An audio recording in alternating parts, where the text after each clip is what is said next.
വയനാട്ടിലെ ബഹുനില കെട്ടിട നിർമ്മാണത്തിന് ഏർപ്പെടുത്തിയ നിയന്ത്രണത്തെക്കുറിച്ച് ഇന്ന് മുഖ്യമന്ത്രിയുടെ നേതൃത്വത്തിൽ തിരുവനന്തപുരത്ത് ഉന്നതതല യോഗം നടക്കും.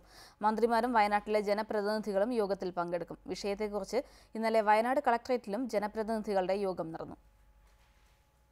ഇന്നത്തെ മന്ത്രിസഭാ യോഗത്തിന് ശേഷമാണ് മുഖ്യമന്ത്രിയുടെ സാന്നിധ്യത്തിൽ വയനാട്ടിലെ നിർമ്മാണ നിയന്ത്രണത്തെക്കുറിച്ച് ചർച്ച ചെയ്യാനുള്ള യോഗം നടക്കുക.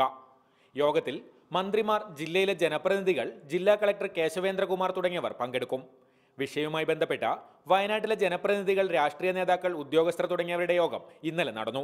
യോഗത്തിലെ നിർദ്ദേശങ്ങൾ പരിഗണിക്കുമെന്ന് കളക്ടർ കേശവേന്ദ്രകുമാർ വ്യക്തമാക്കി. ഇതിലെ ഒരു മെയിൻ സജഷനാണ് മുനിസിപ്പൽ ഏരിയ, ഗ്രാമപഞ്ചായത്ത് ഏരിയ ആയിട്ട് ഡിവിഷൻ ഉറവാക്കിയിട്ട് നമുക്ക് സയന്റിഫിക് ജിയോഗ്രാഫിക്കൽ ഏരിയ ആയിട്ട് ഡിവൈഡ് ചെയ്യണം. സോ അതൊരു നല്ല സജഷൻ തന്നെയാണ്.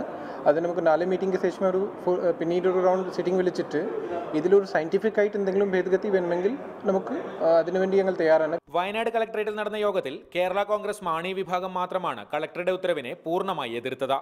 CPI, CPIM തുടങ്ങിയ പാർട്ടികൾ നിയന്ത്രണത്തെ അനുകൂലിച്ചപ്പോൾ കോൺഗ്രസും മുസ്ലിം ലീഗും പ്രായോഗികമായ രീതിയിൽ ഉത്തരവിൽ ഭേദഗതികൾ വേണമെന്ന് ആവശ്യപ്പെട്ടു. കൂടിയാലോചനകളില്ലാതെ ഉത്തരവിറക്കിയ നടപടിയിലുള്ള അസംതൃപ്തി എല്ലാ നേതാക്കളും പങ്കുവച്ചു. റിപ്പോർട്ടർ, വയനാട്.